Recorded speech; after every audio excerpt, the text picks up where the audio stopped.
बिस्मिल्लाहिर्रहमानिर्रहीम। अपने हीट के लेसन को कंटिन्यू करते हैं। हीट को जो है ना हम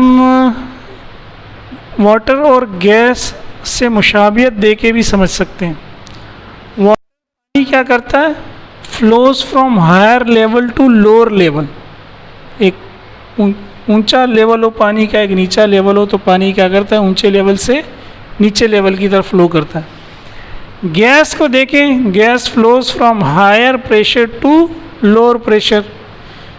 एक जगह जहाँ गैस का दबाव ज़्यादा है और दूसरी जगह जहाँ गैस का दबाव कम है, तो गैस क्या करेगी, ज़्यादा दबाव वाले रीजन से कम दबाव वाले रीजन में फ़्लो करेगी। इसकी सबसे बेहतरीन मिसाल है गाड़ी का जो टायर बस्ट हो जाता है, फुस करके एकदम से हवा निकल जाती है ना, तो टायर के अंदर प्रेशर ज़्यादा होता है, टायर के बाहर प्रेशर कम होता है, तो हवा लोअर प्रेशर से हायर प्रेशर की तरफ फ्लो कर जाती है। इसी तरह हीट जो है फ्लोज फ्रॉम हायर टेम्परेचर यानी hot body to lower temperature यानी कि कोल्ड बॉडी। हीट को हमने कहा था कि ये फॉर्म ऑफ एनर्जी है, तो जब हीट को एनर्जी के तौर पर रेफ़र करना होता है तो उसको कहते हैं थर्मल एनर्जी, यानी थर्मल जो है हीट का एडजेक्टिव है। तो हीट या थर्मल एनर्जी एक ही बात है, ठीक है। कैलोरी कॉन्सेप्ट हमने देखा था, थोड़ा सा और इसको एक्सप्लेन करते हैं।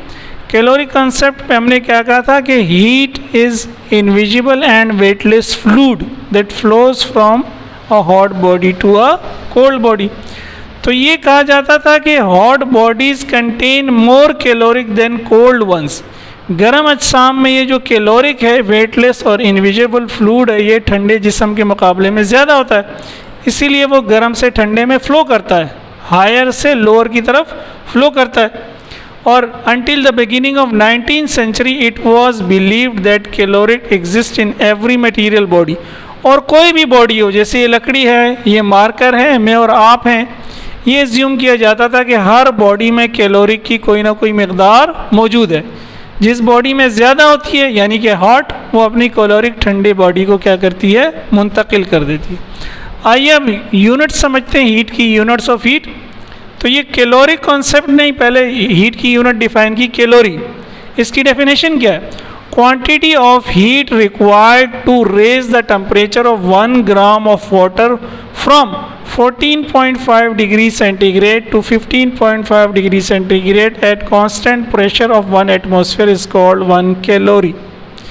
यानी आप 1 ग्राम पानी ले लें किसी भी बर्तन में और उसका टेम्परेचर कर दें 14.5, उसको गर्म करें चूल्हे पर रख के। जब उसका टेम्परेचर 15.5 डिग्री हो जाए तो जितनी हीट आपने दी थी वो हीट होगी 1 कैलोरी। लेकिन इस पूरे प्रोसेस में आपने प्रेशर कांस्टेंट रखना 1 एटमॉस्फेयर का, जो नेचुरल प्रोसेस प्रेशर होता है हवा का हमारे ऊपर, ठीक है। अब कैलोरी का अगर जूल से रिलेशन निकालें तो 1 कैलोरी एग्जैक्टली बराबर होती है 4.184 जूल के। यानी अगर जूल में नापें तो फिर आपको कितनी हीट देनी पड़ेगी इस प्रोसेस के लिए, 4.184 जूल। तो 4.184 को हम अप्रोक्सीमेटली कह सकते हैं 4.2 जूल। ये एग्ज़ाम में MCQ में आ जाते हैं कभी कभी सवाल। सेकंड जो हीट की यूनिट है वो है ब्रिटिश थर्मल यूनिट, जिसको BTU एब्रीवेट करके पढ़ते हैं।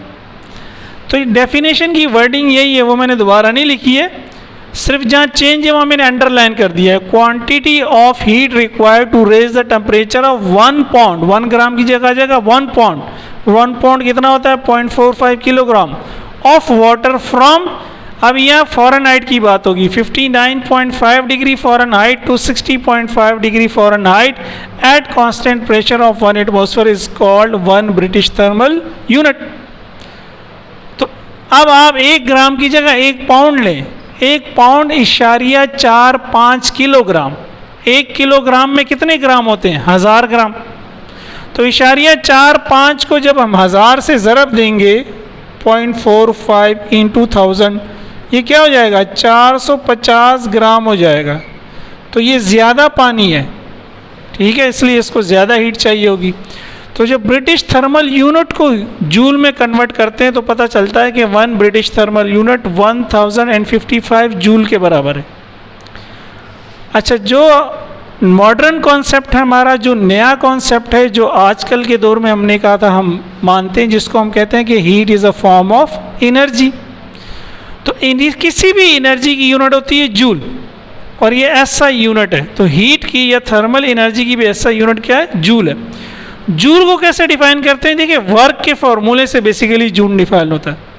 वर्क क्या होता है? Force multiply by displacement.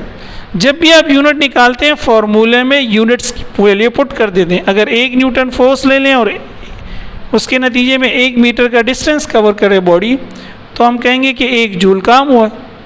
तो कैसे डिफाइन करते हैं जूल को? 1 joule is the work done by a force of 1 newton that produces a displacement of 1 metre. तो वो 1 जूल काम कब होगा? जब बॉडी 1 जूल एनर्जी लगाएगी।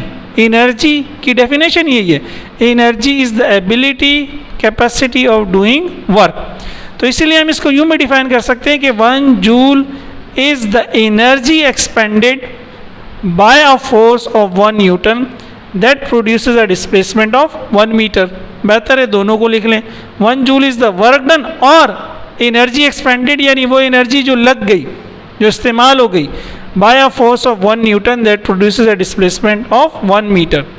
ये बॉडी है, फ़र्ज़ किया मैंने इस पर 1 न्यूटन फोर्स लगाई और इस बॉडी ने 1 मीटर फासला तय किया, तो मैंने इस पर 1 जूल काम किया। लेकिन वो 1 जूल काम मैंने कब किया? जब मैंने अपनी 1 जूल तवानाई इसमें इस्तेमाल कर दी, इसलिए इसने क्या किया? 1 जूल काम किया। तो ये थी हीट की यूनिट्स। 3 यूनिट्स हैं। पहली है कैलोरी, दूसरी है ब्रिटिश थर्मल यूनिट, तीसरी है जूल। जूल ऐसा यूनिट है, कैलोरी और ब्रिटिश थर्मल यूनिट ऐसा यूनिट्स नहीं है। कहीं कहीं ये इस्तेमाल होती है। कैलोरी का जूल से रिलेशन ये है और ब्रिटिश थर्मल यूनिट का जूल से रिलेशन ये है। ये हमें याद होने चाहिए, MCQs में कभी कभी एग्ज़ाम में पूछ लेते हैं।